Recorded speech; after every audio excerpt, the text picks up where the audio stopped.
Ilianza kama kinywaji tu cha kawaida, kinywaji ambacho ulikuwa unakitumia kwa ajili ya kuondoa stresi, kwa ajili ya kufurahi na marafiki, kwa ajili ya kufanya mwili wako tu uwe una relax, yani ukahisi kwamba ni kiburudisho. Lakini sasa hivi umeshapoteza mguu.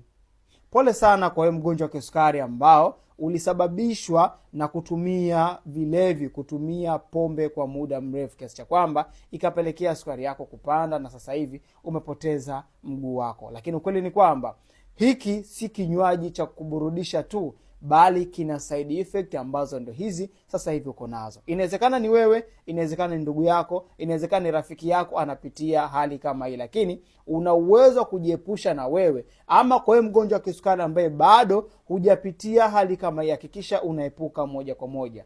Pombe sio nzuri kwa wewe mgonjwa wa kisukari. Pombe sio nzuri kama hauna changamoto ya kisukari. Inaweza kusababisha kisukari katika mwili wako.